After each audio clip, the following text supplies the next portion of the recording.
Olá, Isso, estamos aí entrou de novo, mais uma vez. mais uma vez. Doutora Ilma, interessante, o fundo da senhora agora ficou com verde, diferente do que quando mais cedo a gente estava conversando. É mesmo? É. Ficou mais escuro? Ficou, não, mas mais escuro, mas tá legal. Não ficou aquele clarão, mas também não tá escurão, não, tá ótimo. Tô te ouvindo bem, Isso viu? mesmo. Beleza, Oi, então. Juliana. Já entrou a Juliana Tavares, entrou aí. Boa noite, Juliana. Boa noite. Hoje eu escolhi o lugar que é o mais claro da casa, que é a minha cozinha. É Ah, isso mesmo. Tudo oi, a iluminação toda indireta aí, né? Aí às vezes fica meio escuro. oi, cunhada. Cunhada tá lá no Rio me prestigiando. Olha que gracinha. É a Juliana? Marília, A Lilia. Marília. A Marília. Isso mesmo. Aqui, quer esperar um pouquinho ou podemos entrar? Podemos começar. Vamos começando, né? Já tá na hora. 8 horas. São 8:02. Então vamos começar? Vamos só falar umas coisas gerais aqui. Você me apresenta aí, então, primeiro, né? Isso. Então, pessoal, boa noite. Para quem não conhece a doutora Ilma, ela é coloproctologista, é coordenadora da coloproctologia do Hospital Madre Teresa aqui em Belo Horizonte. É também membro do comitê de coloproctologia da Unimed BH. Tem 37 anos de prática clínica, não é isso, doutora Ilma? Com mais de 4.000 cirurgias de hemorroida e mais de 1.000 cirurgias de intestino, não é? É. Não é pouco não, hein? É idealizadora aí do site de consulta, de agendamento de consultas online, o hemorroidurgente.net, e autora do blog da doutora Ilma, onde a gente encontra todo o conteúdo sobre as doenças do ânus e do intestino, tudo escrito por ela, realmente passando tudo pelo crivo dela. Todas as informações são de fato da doutora Ilma. Não é isso, doutora Ilma? Mesmo. Eu acho que Pois você tem informação, informação de qualidade, gente. Por isso que eu faço essas lives. Porque isso é uma coisa que, se você ouviu, você pode confiar, viu? Tem muita coisa que a gente lê e a gente não pode confiar, né? Hoje em dia tá meio complicado esse negócio de hiperinformação, né?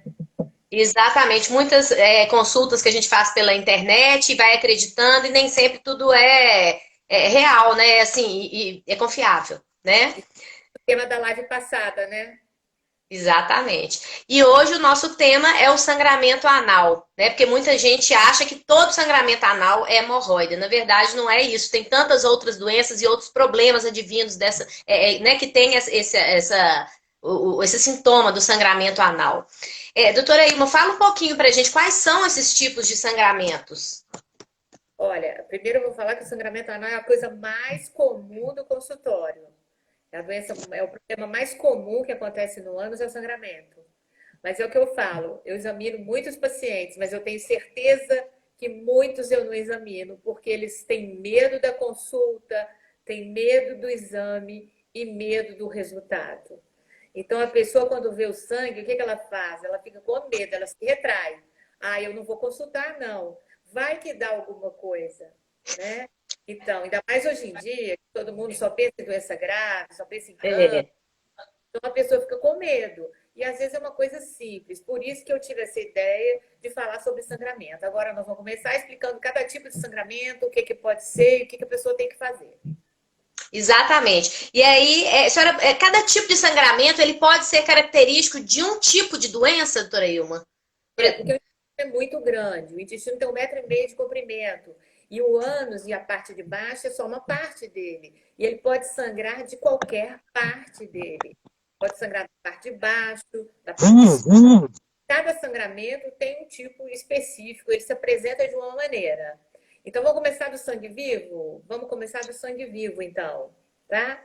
A pessoa que vai evacuar, o que acontece? Sem sentir dor, sem nada, pinga um sangue vivo no vaso ou no papel na hora de enxugar. E interessante que a pessoa pode não ter nenhuma dor. A maioria das vezes, o sangramento, ele não dói. Sangramento de hemorroida, a pessoa vê o sangue, pinga e parou, parou. Ah, eu sangrei de vez em quando eu tenho sangramento, Ah, mas já parou, deixa pra lá. E Não dá vai, atenção. e vai levando. Até que um dia que acontece, pode acontecer de sangrar muito. E eu já tive paciente que chegou no consultório e me falou: olha, parece que matou uma galinha no meu banheiro. Que isso? O sangue para todo lado. Ela estava pálida, uma senhora, foi carregada pelas vizinhas e era uma hemorroida pequena com uma artériazinha sangrando. Então, é um lugar muito vascularizado, muito cheio de vasos de sangue, então esse lugar sangra, sangra muito. Então, esse é o sangramento característico de hemorroida. Pessoa sem sobre-evacuar, sem dor, sem nada, sangrou. Pois é, e qual algum outro tipo de sangue? Por exemplo, que tem o sangue que ele é mais pastoso, tem o sangue coagulado, a gente vê esse tipo de. Pode ver, né? Esse tipo no vaso na hora que a gente evacua. Esse que a gente falou agora foi da hemorroida, né? Agora vamos Isso. para outros casos. Por exemplo, a fissura anal. A fissura é um machucado no ânus. A fissura sangra muito também, mas não desse jeito. De pingar, não, muito De difícil. gotejar. Fissura Uhum. um pouquinho, muito vermelho também, e vem acompanhado de uma ardência muito forte. A pessoa sente uma ardência, uma dor forte, porque na verdade a fissura é um machucado, é uma ferida. Então você imagina, você evacuar em cima de uma ferida. É muito dolorido mesmo. Então a pessoa sente aquele ardor e em seguida vem o sangue. O sangue é mais discreto, ele não pinga tanto igual de hemorroida. E ele também para e pronto. É o tipo de sangramento de fissura anal também. As outras doenças do ânus, a fístula não sangra, os pólipos de intestino podem sangrar também. E o câncer do reto, da parte de baixo do intestino, sangra, mas ele não sangra muito. E ele sangra de vez em quando. E ele, quando sangra, vem misturado com uma gosma, com uma coisa, um catarro. A pessoa, ai meu Deus, eu acho que eu tô com verme. Vou na Uhum. farmácia, compro um remédio de verme, vou tomar o remédio de verme. Ah, E acontece com muita frequência. Então, o sangue das doenças graves do intestino são mais discretos. Da parte de baixo do intestino, então, é super discreto. É aquela gosma, às vezes com um pouquinho de sangue, vem um dia, dali a 15 dias vem de novo, e vai aquela coisa manhosa, e isso a pessoa vai empurrando, e quando veja é alguma coisa grave. E doutora Ilma, mas. Ah, desculpa. essa parte de baixo do ânus, do intestino e do reto é o primeiro exame que a gente faz no consultório. Quer dizer que se tiver alguma coisa ali errada, a gente já detecta no exame ali naquela hora. Não precisa de tomografia, não precisa de colonoscopia, não precisa de nada. Esse sangramento de baixo, ele é detectado no consultório, no exame que a gente faz, que é o exame proctológico. Uhum, entendi. E assim, o câncer, né, quando a senhora falou do câncer do reto, quando ele chega a sangrar, ele já está avançado? Não Geralmente necessariamente. os tumores maiores que começam a sangrar. Quando é pequenininho, não sangra, não. Solta um catarrinho, muco, mas muito discreto. Quando chega a sangrar, ele já tá ruim. E não dói, né? Então, Pois é, o problema é esse, não dói. É. Aqui tem uma pergunta. Dorailma fala, parece que a sonda da senhora sumiu. o único sinal de um Hum, câncer doença do intestino é o sangramento. Mas então, por isso que é importante a pessoa fazer exame, para uhum, saber aquele sangue. Resumindo, hum. basicamente é isso. Tá. Antes da gente avançar, porque entrou uma pergunta antes que ela suma. A fissura pode virar uma hemorroida? O Danilo está perguntando. Danilo? Acho que sim. Não, Dani. Não pode virar, são doenças distintas. A pessoa pode ter até as duas coisas juntas. Fissura e hemorroida é muito comum a gente ver, mas uma não vira a outra, não. Uma é machucado e hemorroida é uma varizes no ânus. Uhum. Doutora, eu voltando aí ao sangramento. Então, tem aquela questão também do sangramento baixo e sangramento alto. A senhora quer diferenciar isso, dar uma geral? Como o intestino é muito grande, então quando sangra de cima, da parte de cima, até que o sangue chega aqui embaixo, se mistura nas fezes, então sai um sangue misturado, um sangue pisado. É um sangue difícil, às vezes, a pessoa detectar. Às vezes as fezes ficam pretas, ficam escuras. Isso no sangramento de tumores, porque o divertículo, que falou naquela outra live, o sangramento Isso. divertículo, ele é sangue vivo e intenso. Geralmente são os velhinhos que têm divertículo, que tomam anticoagulante, tomam corticoide, remédio para a coluna, para o joelho, para os pés. Então, Anti-inflamatórios, né?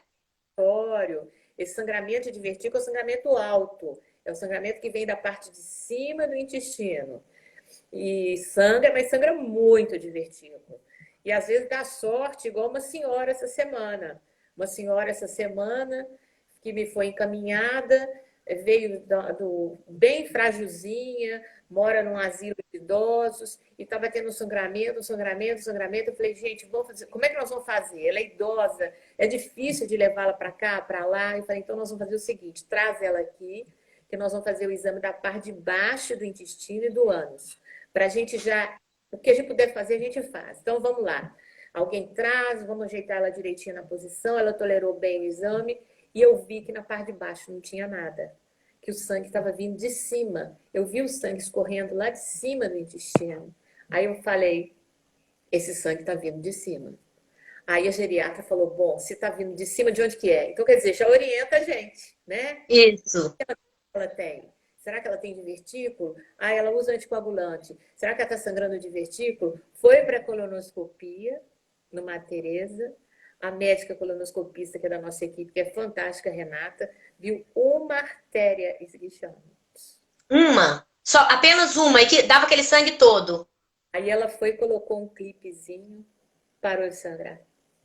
Então, esse é o sangramento intenso da parte alta do intestino, né? Uhum. Quais outras doenças que da parte alta do intestino que podem provocar esse sangramento? As colites, as rectocolites ulcerativas, a doença de Crohn, Uhum. de intestino, o divertículo. Basicamente é isso. São essas doenças principais. Uhum. E da parte baixa, então, são a hemorroidas, fissura, né? A retite, né? Que é a inflamação do reto também. Retite, às vezes a pessoa faz radioterapia para próstata, né? Faz radioterapia para próstata e queima um pouquinho. Então aquela parte fica muito frágil e costuma dar esse sangramento também. Mas não é um sangramento intenso, não. Sei. Alguma outra doença assim que possa provocar o sangramento, que assim, é motivo Aliás, todo sangramento é motivo de preocupação, todo sangramento é importante fazer exame. Não é isso, doutora Ilma? É. Eu Né? acho que a pessoa fala assim comigo, ah, de vez em quando eu sangro, mas é normal. Eu falo, como é normal? É Não é normal. normal. Não é normal. A pessoa fala isso comigo, de vez em quando fala, ah, eu sangro de vez em quando, mas é pouquinho, é normal. Eu falei assim, mas será que é mesmo? É normal a pessoa sangrar? Não, não é Não é. normal. Então, o sangramento é igual ao exame. Porque a pessoa fala, ah, o que eu tenho? A gente só vai saber quando a gente fizer o exame, ué. Então, É. vai no Google, vou no Google, aí põe lá, sangramento anal. Aí vê, chega lá, doutora Ilma, eu já sei o que eu tenho. Eu falei, já sabe, é? Já sei. Não precisa me examinar. Já chega com o diagnóstico. É, sei o que eu tenho. Ah, você sabe? Então, o que você tem? Ah, eu li lá, eu tenho isso, tem isso, tem isso. Ah, então tá bom. Aí, então, vamos fazer o exame para a gente ver? Ué, precisa de examinar? Eu falei, precisa? Ué, a gente precisa examinar para ver. Então, vamos lá ver o que que é. E muitas das vezes não é nada daquilo que a pessoa estava tratando, hein? Acontece isso. Muitas Esse vezes é o problema, né? Tá lá passando pomadinha para hemorroide e não é hemorroide, é outra coisa, né? era fissura, sabe? Então, Uhum, tem que ver isso também. Tratamento uhum. inadequado não adianta nada. Aqui, doutora, entrou uma pergunta aqui, deixa eu. Da Giselda. Fiz duas drenagens, uma no reto. Opa, peraí, entrou uma coisa aqui. Só um instantinho. Fiz uma drenagem, duas drenagens, uma no reto e outra com corte. O corte inflama sempre que eu ando muito. Fiz em fevereiro. O que causa isso? Se a cicatrização foi ótima? Olha, a cicatrização do ânus é sempre muito difícil, porque o lugar cicatriza em cima de fezes, né? Se meu banco tá péssimo, não dá certo. Não repara, não. Adorei uma figura. Mas o ânus é um lugar dificílimo de cicatrizar. Por quê? Ele cicatriza em cima de fezes. Ele não dá casquinha, como a maioria dos machucados.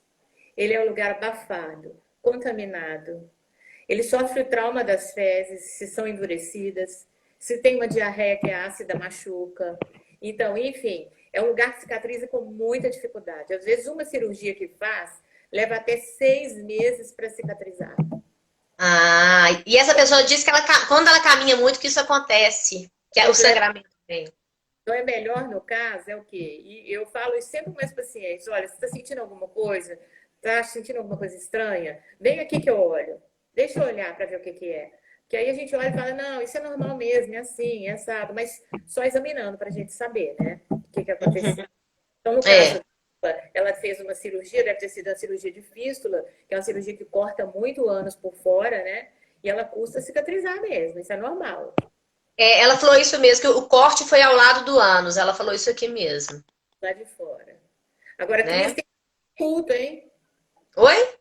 Na nossa lista ainda tem alguma coisa antes do sangue oculto? Vê aí. Tem, não.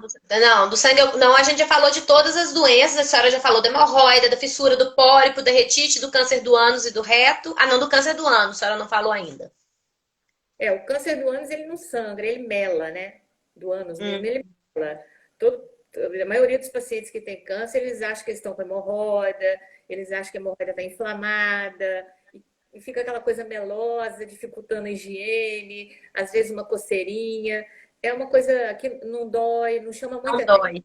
não chama muita Tem que atenção. examinar, gente. É isso, a gente tem que acabar com esse tabu, né? De que a própria pessoa fica cuidando do seu ânus. Não é, a pessoa tem que ir no coloproctologista, gente. Né? É, essa é a nossa ideia aqui, fazendo essas lives e tudo, tentar trazer o povo para fazer exame, ver o que, que é, o que, que não é, né? Exatamente. Quebrar Aqui, esse tabu. quebrar esse tabu. A Patrícia está perguntando, tá dizendo, sinto uma dor intensa no ânus sem sangramento. O que pode ser? Olha, tem várias dores no ânus, mas é uma dor intensa que vem, que vai embora, rápido. Existe uma dor assim, viu? Ô, Patrícia, explica melhor para a gente saber, para a gente explicar. Isso, fala aí, Patrícia, que a doutora Ilma vai te falar, tá? Porque, assim como você, certamente muita gente tem e às vezes tem vergonha de perguntar. É outra questão que a gente está aqui tentando também tirar esse constrangimento, né, doutora Ilma? Tá, Patrícia Salgado? É Patrícia Salgado, Patrícia Salgado Freitas. Sim. O que, que é assim? É o sim, o quê? Ah, sim, se ela a dor é intensa e volta, daquela que a senhora falou, que ela é intensa e volta. 3 minutos? Ah, Patrícia, tá. E essa dor é uma dor famosa, chamada proctalgia fugaz. É como se fosse uma cãibra no. Às vezes a pessoa acorda à noite, aquela dor vem forte e dali a uns minutos ela para. A pessoa não sabe Aham. ter vontade de evacuar, às vezes vai para o banheiro, joga uma duchazinha morna, tal, faz uma massagem na barriga, anda para lá, anda para cá, daqui a pouco a dor passou. Então, isso é uma cãibra no ânus, chama proctalgia fugaz. Ela é Fugaz. excesso de tensão e de preocupação. Poxa, então nesse momento agora, certamente, muita gente deve estar tendo isso também, né? É propício, né, essa época de nervo nessa pandemia. É essa mesmo. A Uhum, fissura também é uma doença de estresse, de nervoso e de aflição, porque o uhum. ânus é tenso, o músculo trava e a própria evacuação pode machucar. Isso que a gente, era uma das coisas que a gente tinha conversado antes. Se ao evacuar, se pode sangrar, né? Claro que sim, né? Quando você força, não é isso, doutora Ilma? Pode sim. Uhum. Fala de alguma doença especial? Não. Oi? Evacuar. Você falou que evacuar ou sangrar o quê? Você perguntou? Não, não, eu tô perguntando, porque quando nós duas conversamos antes da live, a senhora comentou que, assim, que às vezes tem pessoas que falam, ao evacuar, às vezes se eu forçar, pode sangrar. Pode sim, ué. Pode, mas não é o normal, né? Não é uma coisa Uhum, que eu conheço, não. É melhor ver o que uhum. é direitinho. Que aí pode ser que seja uma hemorroida, uma fístula, né? Pode ser. Eu acho que, olha, uma vez, você saiu uma vez, tudo bem. Vamos supor, saiu numa uma noite, uma festa, comeu muita coisa diferente, né? Bebeu cerveja, bebeu, ou fez um esforço físico muito pesado. Eventualmente, lá uma vez ou outra, você teve um dia, dois sangramento, tudo bem. Agora, você tem. Dali a 15 dias, você tem de novo. Dali a um mês, você tem de novo. Aí você já começa. Eu acho assim, é melhor ficar esperta, não facilita, não. Porque as doenças do ânus e do intestino, elas são muito discretas, elas passam despercebidas. Uhum. Aqui, a Sueli está perguntando. Está dizendo, tem uma bolsinha de colostomia. A bolsinha funciona bem. Uma vez, a secreção saiu rosada, bem clarinha. Isso é normal? Ué, pode ser alguma coisa, ou é algum remédio, algumas vitaminas que a pessoa toma, dá esse tipo de coloração, viu? Uhum. Às vezes é alguma coisa da alimentação, né? É. Alimento, é sangue misturado, pode ser. Eu duvido, porque na bolsa de colossomia, se tiver sangue, vai sair sangue mesmo, não vai sair água rosada, não. Uhum, tá. Tem uma outra pessoa perguntando, dizendo que meu noivo apresenta às vezes dor intensa, sensação, a mesma coisa, sensação de facada no ânus, com sangramento intenso, sangue vivo. Ah, não, aí ele tem que fazer exame. Tem Aí que ele tem, olhar, né? ele tem que ver. Porque a pessoa pode ter hemorroida, pode ter proctalgia fugaz. Uma coisa não impede a outra, né? Você pode ter Hum, doenças no ânus. Só o exame mesmo para saber. tá. Ela tá perguntando se pode ser cirúrgico, mas isso depende do exame. E ele fala, ela diz também que é concomitantemente com o estresse e com o consumo de álcool. Então, às vezes é uma coisa que a pessoa não está acostumada, comeu uma pimenta, uma comidinha diferente, teve uma diarreia, então pode acontecer. Eventualmente pode, tá? Mas Hum. eventualmente. A pessoa ficar muito frequente, algum desconforto, sangramento, secreção, coceira. Engraçado, hoje eu atendi no consultório várias pessoas com coceira, com prurido anal, que também é uma coisa de nervoso. E às vezes Ah, se machuca a beirinha, né? Oi, Mário. hum. O cunhado tá aqui, ó. Família Gai me prestigiando. Olha! Tá certo. Doutora Ilma, e a questão do sangue oculto nas fezes, né? Que eu acho que é bom a senhora explicar um pouquinho. Ah, isso é muito importante, o sangue oculto. O sangue oculto é um grande exame que nós temos hoje, porque ele é um exame que ele mostra a substância química do sangue nas fezes. Uhum. O outro exame que a gente fazia antigamente, a gente não conseguia detectar com tanta perfeição. Mas o sangue oculto hoje, ele é perfeito. Se tiver uma gota de sangue, o sangue oculto dá positivo. Mas aí ele dá positivo, o que acontece? Geralmente quem pede o sangue oculto é gastro, é clínico, é geriatra. Pede sangue oculto positivo, vê lá o exame e fala assim, ó, procura o... Vai fazer uma colonoscopia, hein? Isso pode ser alguma coisa. Só de falar assim, a pessoa já arrepia, né? Já treme. Fala assim, ó, você Eu pega o sangue morri, eu tô com câncer. aqui, procura um colonoscopista urgente, viu? Fazer o seu exame, se deu sangue oculto positivo. Aí a pessoa morre, né? Corre, vai sair correndo para fazer um exame de colonoscopia. Aí pega a colonoscopia, não dá nada.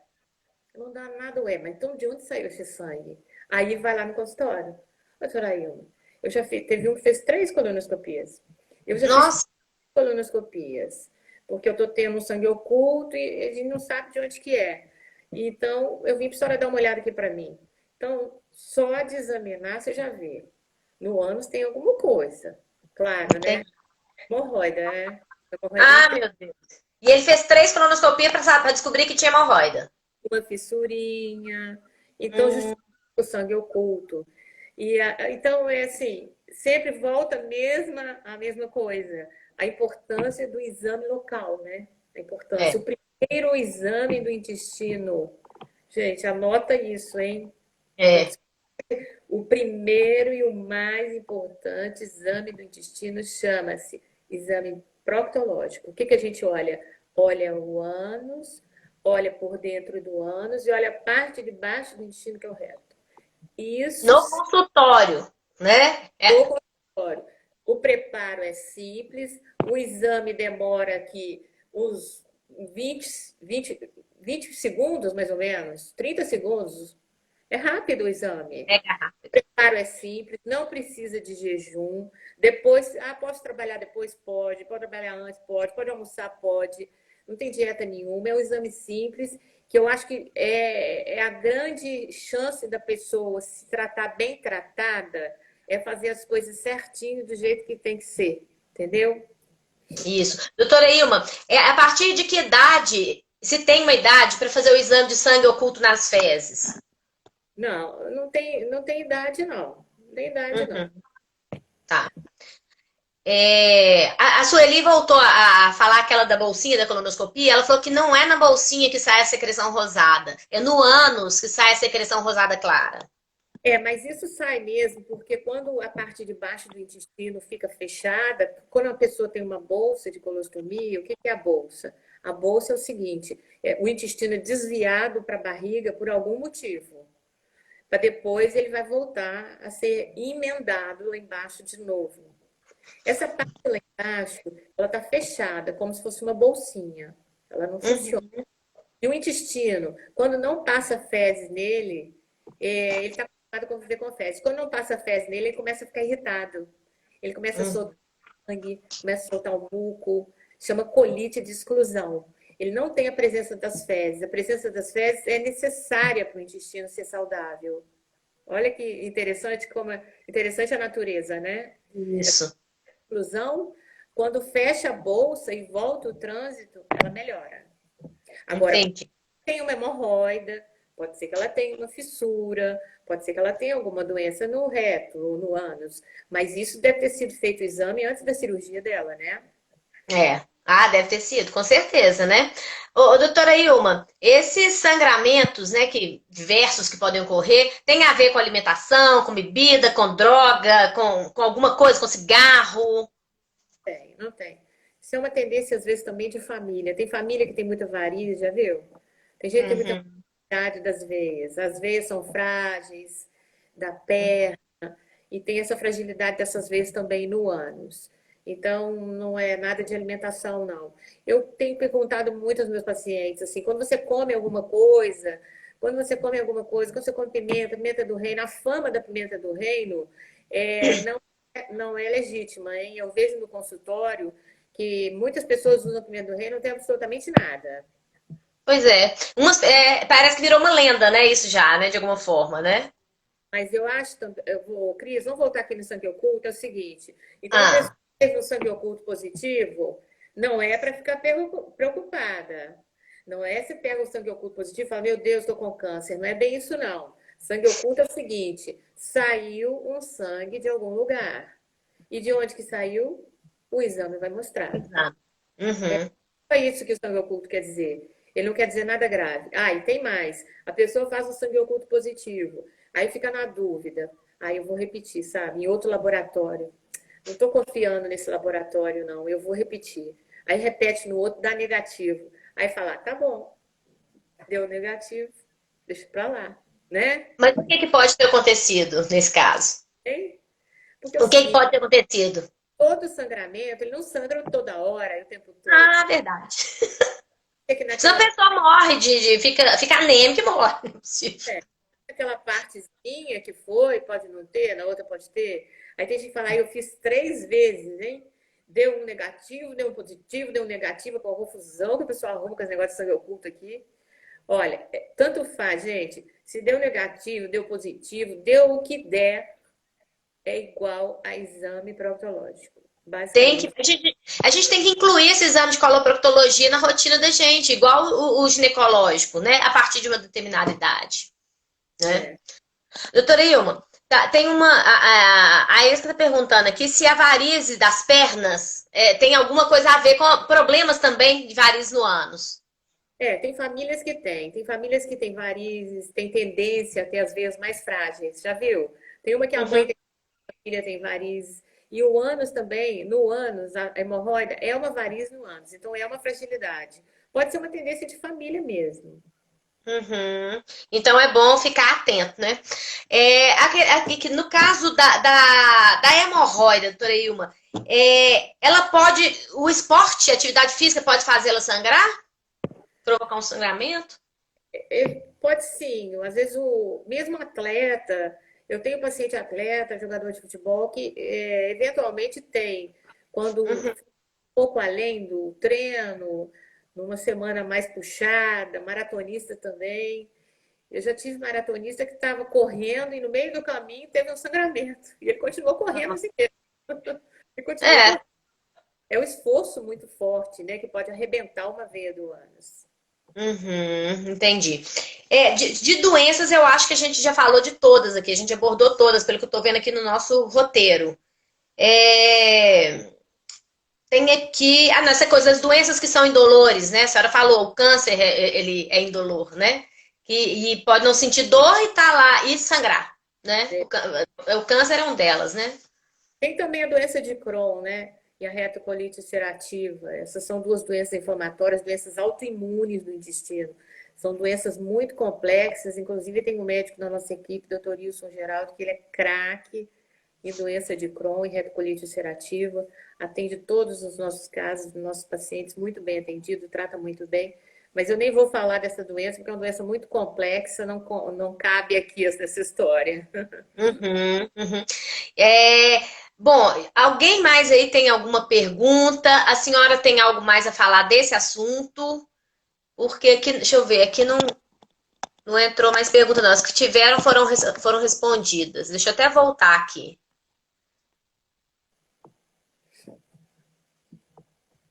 Não, o Gilmar escreveu aqui, mas eu perdi. Hemorroidal que eventualmente. A doutora Ilma, a senhora sumiu. Ah, aqui, ó, apareceu. Eventualmente, após a evacuação, sem dor, sem sangramento, sem inflamação. Peraí. Acho que é Hum, porque ele cortou. Ele começou a escrever com o uso de Proctosan por 2 dias volta ao normal. Deixa eu voltar na pergunta dele, que parece que ele começou e parou, e aí terminou aqui numa outra. Então, eventualmente, não, tá aparecendo só isso para mim. Eventualmente, após a evacuação, sem tá. dor, sem sangramento, sem inflamação, com o uso de Proctosan por 2 dias, volta ao normal. Será que é alguma dor? Deixa eu ver se tem algo em cima dele falando aqui. Não, Gilmar, a sua pergunta foi cortada. Então, assim, se você quiser escrever o início dela para a gente entender. Ah, sim, hemorroida que eventualmente se externa. Hum, Ele começou falando isso. Aí hum. depois ele continuou com essa fala que eu.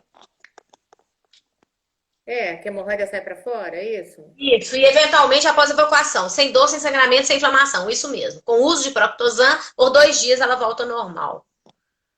É, mas ele já consultou para fazer exame? É, se a hemorroida sai para fora, assim, será que tem que Ah, olhar, né? isso, Gilmar. Você já consultou ele? Que ele vai responder aí. Porque o ideal é que faça consulta, né, para poder ver se de fato é hemorroida, que às vezes nem é isso, né, doutora? Tem também um tratamento, olha o banquinho da cozinha de novo aqui, que vai cair. Existe um tratamento de hemorroida muito bom para essa hemorroida que sai para fora e volta. Ela chama ligadura elástica de hemorroida. No consultório mesmo, a gente coloca um elástico, igual amarra o umbigo do neném, amarra a hemorroida. E ela seca e fica, o resultado é muito bom. Não precisa de internar, não precisa de anestesia, faz no consultório e só precisa de um dia de repouso. No dia seguinte, a pessoa está trabalhando normalmente. Então, a ligadura Entendi. é muito boa para alguns tipos de hemorroida, que é hemorroida grau 2, é uma hemorroida pequena, que ela sai Pequeno. para quando, ela sangra de vez em quando. Então, tem que ver, né? Tudo é o exame, né? É. Tá, voltamos à importância do exame. Tem uma pergunta aqui. Uma fissura anal demora aproximadamente quanto tempo para cicatrizar? Sim, muito tempo. Às vezes até uns 6 meses para cicatrizar. Muito tempo. É? Às vezes ela cicatriza, mas fica a coisa ainda muito frágil. E aí, se a pessoa tiver uma diarreia, abre um pouquinho, machuca.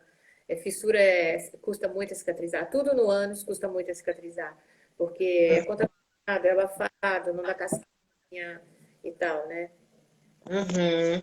Entendi. Quando a senhora fala da fissura, não é a cirurgia da fissura, é a fissura sem a cirurgia que demora esse tempo, não é isso? Existe a fissura, é de nervoso e de tensão. Acontece nessa época agora de Covid, eu tenho atendido muito paciente com fissura. E Hum. muito também com hemorroida, que nunca teve nada. Nunca teve nada, nada, nada no ano. Só a primeira vez que teve foi agora. Aí você pergunta Porque quando que começou a sentir esse desconforto? Ah, não sei, no início do ano, coincidência, né? Essa coisa toda que aconteceu com todo mundo deixou todo mundo abalado. E o ânus é muito sensível ao estresse e à tensão. É, ou seja, é a doença dos nervos, né? Também, né? Afeta. Gera uma contração, né? Você não sabe, É, você fica naquela instabilidade e tudo, então acontece. entendi. Aqui a Juliana está perguntando: a síndrome do colo irritável pode sangrar um pouquinho? Não é sangue vivo, nem é clarinho. Não, síndrome do colo irritável não sangra. A síndrome do colo irritável é o seguinte, é o intestino fica nervoso, vamos dizer assim. Ele contrai mais do que precisa. Então a pessoa sente cólica, a pessoa sente o intestino, como se ela sentisse o intestino o dia inteiro. Faz barulho. Faz barulho, gases, você come um pouquinho, parece que você comeu um pocão, né? Uhum. Questão direito, dá aquela vontade de evacuar, você vai no banheiro, sai só um pedacinho de fezes, você não fica satisfeito com a evacuação. Uhum. Desconforto, é um desconforto muito grande, mas é uma coisa que não é de doença, é de movimento. O intestino está saudável, mas ele está movimentando, é como se ele estivesse nervoso, super. É o segundo cérebro, né? O intestino, né? Ele é É. muito cheio de nervinhos e muito sensível. Doutora Emi, ela, como ela completou a frase assim, não é sangue vivo, é clarinho. Então, assim, imagino então que ela, se ela já foi diagnosticada com a síndrome do colo irritável, que ela talvez tenha outra questão a ser olhada, né? Se está saindo sangue clarinho. Ela pode ter uma hemorroida, mas hemorroida pequenininha, que trata e fica boa, né? Uhum. Entendi. Ah, tá. Não, é porque a Sueli disse que aquela da bolsinha da Colostomia. isso, Colos- colostomia. Ela falou que não fez a cirurgia de fístula, ela só fez drenagem, o corte da segunda que sangra e é ao lado do ânus. É, mas o caso dela deve ser um caso mais complicado um pouquinho, né? Tem É, que ver direitinho, que doença que foi essa, o que que foi. Porque tem, quando você fala assim, fístula, tem vários tipos, né? Tem fístulas mais simples, tem fístulas complexas, e aí tem que ver direitinho que tipo de fístula que é, o aspecto, se ela pega os músculos do ânus, se não pega. uhum, entendi. Aqui a Juliana tá dando depoimento, doutora Ilma. Ela fala que da senhora, né? Só ter feito o toque retal nela, descobriu que ela estava com câncer de reto. Estava no grau 4 já. E ela custou descobrir. Depois operei e fiquei curada. Ó, que história bacana e bonita, que bom, né? Maravilha. Fiona foi um sucesso, viu? Nossa, e assim, por isso que eu falo, né? Nada substitui um exame bem feito, gente. A pessoa acha que a Google substitui o exame bem feito do médico, jamais. Isso não tem a menor chance, Jamais. não tem a É. menor, porque a sensibilidade da gente, você imagina, tem 37 anos que eu estou fazendo isso, né? Então, não é que dizer que eu sou melhor que ninguém, hein? Não é É isso, claro, não, mas é experiência, claro. mas é dizer que vamos dizer que eu examinei muita gente, né? E quando a gente começava, antigamente, a gente tinha pouco recurso para trabalhar. A gente não tinha tomografia, a gente não tinha ressonância, não tinha todas essas facilidades que a gente tem hoje. Então, o que que tinha? A gente tinha que se virar, né? É, Então, que a gente, o que que o médico tinha? Ele tinha o exame conhecimento.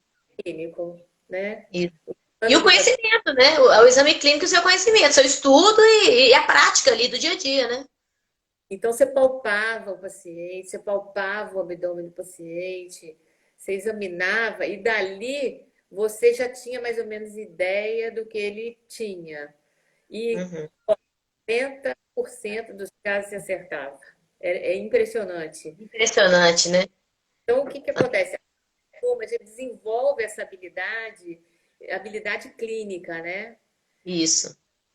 Isso aí é insuperável. É verdade. É verdade. 37 anos é uma vida, na verdade. Aqui É, tem uma pergunta: se é normal uma fissura anal sangrar todas as vezes ao evacuar? é normal, porque a fissura sangra mesmo. A fissura é um machucado, né? Estão machucados. Uhum, Na hora que vai evacuar, o ânus abre um pouquinho e abre a ferida, né? Então a ferida, uhum. então, Sam. é normal entre aspas, né? É. Aqui, a Sueli está esclarecendo que ela fez a cirurgia de diverticulite complicada, que ela tá com a bolsinha e vai fazer reversão depois da pandemia, mas está com medo. Não, não precisa de ter medo não, viu, Sueli? Mas tá certo. Segue o que o seu médico falar. Porque diverticulite, a pessoa costuma ter que esperar até 6 meses para poder fechar a bolsa, viu? Uhum, uhum. E É. depois fica tudo normal. Tudo. Uhum. É. Aqui, ó, o Gilmar repetiu, agora ele esclareceu a pergunta dele aqui. Ele tem uma hemorroida externa, eventualmente, após a evacuação. Ela vai para É. fora eventualmente após a evacuação. Sem dor, sem sangue, sem inflamação. Com o uso da pomada, volta ao normal. Só manifesta após o esforço da evacuação. Ah, mas qualquer esforço, todo dia ela sai para fora, tem que colocar para dentro? Parece que é só quando ele esforça, né? Uhum. Se É. for. É uma coisa que não incomoda, não sangra, não dói, não tem problema, não. Tem muita gente que tem hemorroida, uma hemorroida pequena, discreta, e convive bem com ela. Não é todo mundo que tem problema. Pois é, não tem problema, mas é ideal que ele vá fazer o exame para ver se é a hemorroida mesmo, né, doutora Ilma? E que grau ela tá, né? Eu acho que é sempre bom fazer o exame para você ver o que está acontecendo, né? Uhum. É tal história, é um lugar que ninguém quer saber mesmo, né? Todo mundo foge, foi o que a senhora falou no início da nossa conversa aqui, né? As pessoas fogem, né? Como que é difícil, né? Eu acho que É. até agora eu já consegui até. Eu tenho muita paciente e tudo, a pessoa já confia, mas antigamente o pessoal me encontrava nos lugares, nem me cumprimentava, tinha vergonha. Ah, eu vou cumprimentar a doutora aí, eles vão saber que eu tenho hemorroida. Como se a senhora cuidasse só de hemorroida, né? Oh, meu Deus. Então, desculpa. Aqui. O Gilmar tá falando aqui que não é eventual, não. Passa de 20, talvez passam 20 dias, entendeu? Que ele. Então ele é bom. Então tá bom. É bom evitar o papel higiênico, viu, gente? Hemorroida e papel higiênico não combinam muito, não, hein? A duchinha é o ideal, viu? A Isso. duchinha, beleza. Evita esses sabões, esses sabonetes, o Apex, Visorrex, essas coisas muito fortes no antes também não dá certo. Então, na verdade, tem vários tipos de hemorroida. A maioria não é cirúrgico, hein? Não É. é. A pessoa com alguns cuidados, ela consegue conviver muito bem com a hemorroida. Hemorroida não vira câncer, hemorroida não vira nada. O que acontece às vezes é que a pessoa tem um sangramento e ela acha que é hemorroida e não faz exame. Aí é É. perigoso, outra coisa. Mas tem a maioria, vou dizer que 70% das hemorroidas são tratadas com medicamento e alguns cuidados e mais nada. A maioria. A minoria opera. Uhum. E aquela coisa, doutora Ilma, eu tenho hemorroida, então vou fazer o tratamento igual o meu vizinho fez. Vou usar a mesma pomada, vou usar o mesmo tratamento. Que às vezes não vai funcionar. Tem que ter cuidado, né? É muito engraçado, porque acontece muito no consultório isso, né? Aí uma vez, eu vou contar uma história aqui. Eu não sei se eu já contei essa história, mas eu gosto dela. Eu vou contar de Mas novo. aqui tem muita gente que que tá aqui que nunca, não viu as outras lives. Pode contar. Um dia eu atendi uma senhorinha, uma portuguesa, chegou no consultório com um sangramento muito intenso. A portuguesa, uma gracinha. Veio acompanhada da filha e tudo, sangrando. Então, eu fiz a tal ligadura elástica, e ela parou de sangrar e saiu do consultório feliz da vida, né? Achando que. E estava resolvido realmente o problema dela. Parou o sangramento, secou a hemorroida. Dali a 15 dias ela voltou no consultório, estava ótima. Aí que bom, dei alta para ela, excelente. E aí começaram a vir as vizinhas dela, né? Todas as vizinhas, as coleguinhas. Aqui, eu queria que a senhora fizesse o tratamento que a senhora fez na portuguesa. Ah, mas a hemorroida da senhora não dá para fazer o tratamento da portuguesa, não. Mas por que não? Quer igual! Aí veio a vizinha de cima, veio a vizinha de baixo, vieram todas as vizinhas. Hoje. Felizmente, nenhuma nem precisava de fazer o tratamento que ela fez, porque não tinha nada de grave, mas elas se impressionaram e todas foram consultar, né? E foram consultar. Serviu para alguma coisa essa história, né? Porque todos foram consultar. Se tiver algum problema, a senhora já achou ali, já descobriu. Também Né? que você né? O que que você está usando? É muito isso. A pessoa divide pomada. Olha, eu estou usando essa pomada aqui, ó. Toma que é boa. Então, como é que pode um negócio desse? Você nem sabe o que que tem direito, né? E às vezes acontece que pomadas hoje são caras. Você vê uma pomada É, hoje é 60, R$ 70. E você compra um negócio desse, não funciona. Você compra outra de 60, não funciona. Então acontece muito. O paciente chega no consultório com uma sacolinha de plástico, fala, olha, a senhora tem que dar jeito na minha situação, aqui tá difícil. Olha o de pomada que eu já usei. Aí ele jogou a sacolinha na minha mesa, tinha várias pomadas de hemorroida, várias. E ele tinha fissura anal. Então, quer dizer, gastou dinheiro à toa. Ele falou, aqui tem R$ 400 de pomada. E tinha mesmo, hein? Se somar que não aham. tinha procto isso, procto aquilo, procto não sei o quê, nem hemorroida, né? E nem era hemorroida. Aqui, doutora Ilma, a Camila está perguntando se todos os preparos da colonoscopia têm que ter lactose. Não, acho que não tem lactose preparo incoloro, não. Não tem, não. É só laxante. Não tem, Relaxante, né? é. Então não tem a lactose. Não. Uhum. A senhora quer falar um pouquinho desse preparo aí da colonoscopia? Porque às vezes pode ser interessante muita gente aí precisando fazer, com medo, porque, né? Eu vou falar primeiro do preparo para o meu exame, que é o exame do ânus reto. Então tá, a pessoa vai fazer um exame com o proctologista, o que que ela tem que fazer? Ela faz um preparo para limpar a partezinha de baixo do intestino das fezes e no exame que a gente faz no consultório, a gente possa enxergar direitinho aquela parte. São duas lavagens que compra na farmácia, já vem prontinha e vem com as instruções todas na caixa. A pessoa aplica um frasco na noite da véspera e o outro 3 horas antes. Não precisa de jejum, não precisa de mais nada. Ah, esse exame eu vou ficar evacuando um monte de vezes, eu não consigo nem trabalhar. Não. Você aplicou, funcionou, acabou. Ah, eu posso sair do exame e ir trabalhar? Pode também, não atrapalha em nada. Posso fazer exercício naquele dia? Também pode. Então, o exame a gente faz mediante esse preparo para ficar aquela partezinha de baixo limpa e a gente vê. Depois desse, tem a colonoscopia. Acima de 45 anos é indicada a colonoscopia, mesmo que a pessoa não sinta nada. O ano passado, no Congresso dos Estados Unidos, determinou que a partir de 45, agora é a idade para a prevenção do câncer de intestino. Era Uhum, 50, era 50, mas agora passou para 45, né? Bom, então a colonoscopia tem um preparo diferente, porque o intestino tem 1,5 m de comprimento. E toda essa parte de cima dele tem que estar limpinha para o aparelho enxergar. Então tem uhum, um tem uma dieta líquida, são 2 dias de preparo. 2 dias. Dieta num dia e o laxante no outro. uhum. Tá. Aqui a Luciomara está dizendo que o medo que ela tem da colonoscopia é de alguns casos que já perfuraram o intestino. Que a gente, né, às vezes ouve isso. Fala um pouquinho disso, Treu. Hoje em dia, os colonoscopistas, eles são tão habilidosos, eles fazem tanta colonoscopia tão bem feito, o material é tão. Isso aí é uma raridade da raridade da raridade. Agora, o que que acontece? Eu sempre falo isso. Desgraça, notícia ruim corre, né? As 1.000 pessoas que fazem colonoscopia e que não tem nada, fica quieta. Uma que deu problema, É vai, verdade. grava um áudio, igual uma que gravou áudio de hemorroida, não sei se vocês viram, gente. Ela falou, nem sei se ela operou de verdade, né? Mas gravou um áudio contando, e assim, ironicamente até, o que ela passou, o que ela sentiu. E, assim, notícia ruim corre, a verdade é essa.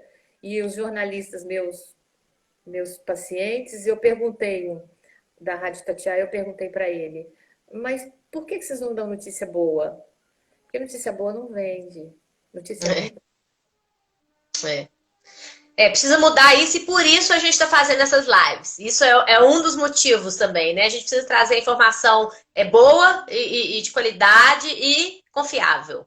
Doutora Ilma, aqui, a Giselda está perguntando se para fazer o exame da fístula também tem que fazer esse preparo que a senhora falou do exame com a senhora, lá no consultório da senhora.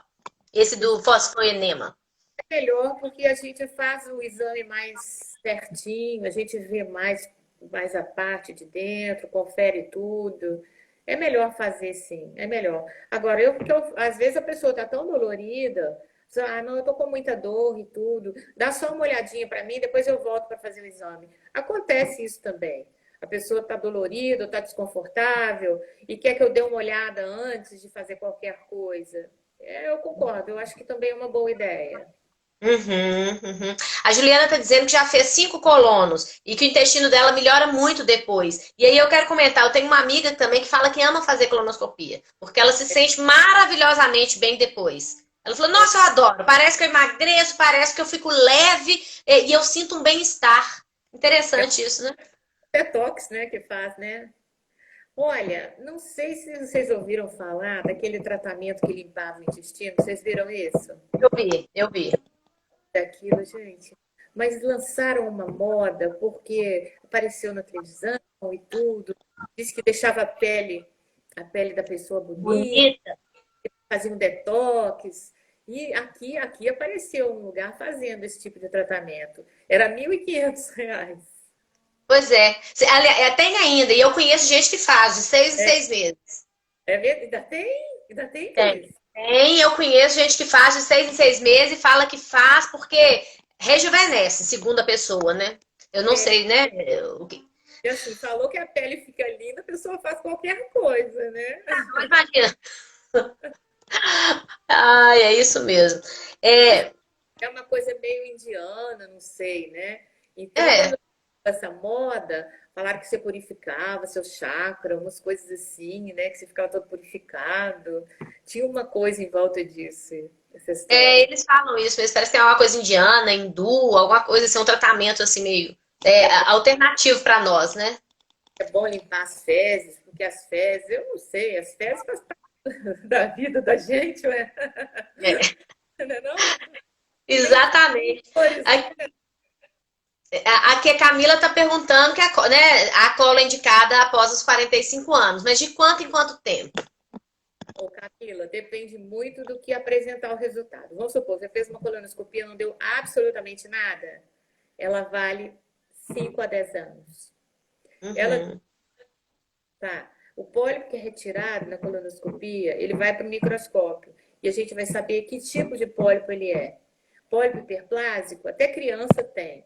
Sua coluna uhum, vale 5 anos. Pólipo adenomatoso de baixo grau, ela vale 3 anos. Então, às vezes, numa mesma família, vários membros da família fazem colono em tempos diferentes, de acordo com o que apresentar no exame. uhum, uhum. Entendi. A Juliana falou que no caso dela, ela já fez e que toda vez que ela faz, ela retira os pólipos a cada colono e melhora, e ela sente melhor e evita o câncer, é verdade, né? É mesmo. Essa é outra Juliana? A Juliana Vieras. É Juliana PC Ferreira, Tá. Uhum. tá?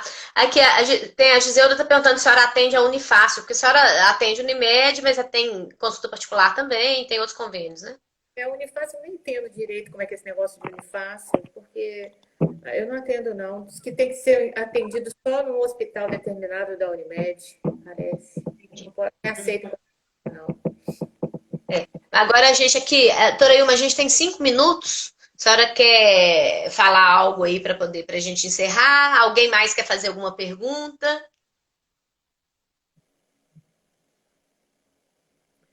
Eu acho que tá bom, né, Cris? Eu Olha, acho que tem o blog, tem muito esse nosso o blog que eu mesmo escrevo com minhas experiências, com as coisas que eu vejo no consultório. Eu acho que de vez em quando, se vocês tiverem alguma dúvida, dá uma olhada lá em blog da doutora Ilma. Ele é muito bom. Eu caprichei bem para ter as informações de um jeito que a pessoa entende e que não seja uma coisa superficial nem fake, né? Que seja uma coisa é, verdadeira, tá? é uma linguagem muito muito fácil, qualquer pessoa entende, o leigo entende, não é técnico. né, doutora Ilma? Eu acho que essa é a preocupação da senhora de passar a informação da forma mais clara e objetiva possível. E qualquer pessoa que entrar no blog realmente vai encontrar tudo lá dentro. Blog da doutora Ilma.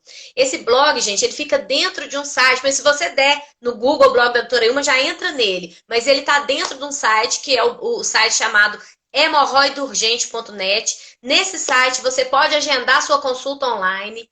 Se você precisa fazer, você já agenda lá com a doutora Ilma, marca a hora, o dia, tem tudo certinho lá. Você recebe um e-mail confirmando esse agendamento da consulta, né, doutora Ilma? Eu tive a ideia de criar esse site porque eu via muito que acontecia o seguinte: a pessoa, quando tem um problema de hemorroida, ela ficava perdida, ela não sabia onde ela ia. E ela não, a pessoa não vai em qualquer lugar. Você com problema É, de hemorroida, você sem graça. Você vai em qualquer lugar, você não conhece, você fala, não sei se eu vou, se eu não vou, fica em dúvida, não, acho que eu vou, não vou não, vou levar isso aqui mais um pouco, comprar uma pomadinha. Então, eu criei o site justamente para isso. Você sabe quem vai te atender? Eu que vou te atender, eu que vou fazer o exame. Então, assim, a pessoa confia em alguém que possa ajudar. Eu acho que isso também é importante, né? Você com faz certeza. você tem a facilidade da marcação online. E marcação online você não precisa. O consultório, geralmente você liga, a secretária saiu para horário de almoço. Sábado, domingo, a secretária não está, À né? noite. Pode anotar. No site, você pode marcar qualquer hora de qualquer lugar. Eu tive paciente que estava com cirurgia marcada no México, e operar ele de fissura anal. E ele ficou desesperado. A mãe dele morava aqui em Belo Horizonte. Mãe, dá uma olhada aí, vê se acha um médico. A mãe achou o site, marca, ele marcou de lá e veio. Eu examinei, ele não era um paciente para cirurgia. A fissura dele era tratamento de remédio. Então, Olha, eu acho assim, ajuda muito mesmo. Já atendi uma senhora brasileira que mora nos Estados Unidos, né, Cris? Eu sou conhecida, inclusive, não é? Aquela que ensina super. os netos. Como ela chama? Eu A... sei o nome dela. Ai, doutora Ilma. Ela mora com a filha, né? A filha tem 4 filhos, né? Então ela tem um monte de netinho, cada um mais bonitinho que o outro. Malu. Ah, é isso. Eu chamo ela de Malu. É Graça. Ela queridíssima. falou pelo site. Ela falou, nos Estados Unidos, nem pensar em consultar. Aqui é caríssimo. Eu cuidando desse tanto de criança, que eu não posso sair para lugar nenhum. Então, ela consultou pelo site na consulta virtual e ficou muito satisfeita também. Então, é uma saída para uma hora de um aperto, para onde você vai recorrer, com quem você pode contar, né? Isso é Isso, difícil, né? exatamente. E eu acho que assim, a gente com essas lives, que aliás, gente, teve gente que perguntou, elas têm acontecido de 15 em 15 dias, sempre às terças-feiras, às 8 horas. Então, daqui a 15 dias tem outra, não é isso, doutora Ilma? Eu acho que a gente consegue trazer esse conteúdo tão importante que muita gente tem vergonha de perguntar, né? E que você traz de uma maneira leve, de uma forma que quebra os tabus, né? E aproveita para conhecer quem é a doutora Ilma. Que a gente vai agradecer agora, porque está acabando, temos 25 segundos. Muito obrigada, doutora Ilma. Nada, tchau. Gente, obrigada, hein? Boa noite aí para todos vocês. Boa Tchau, noite para todos vocês também. tchau, Um Cris. abraço, gente. Tchau, tchau.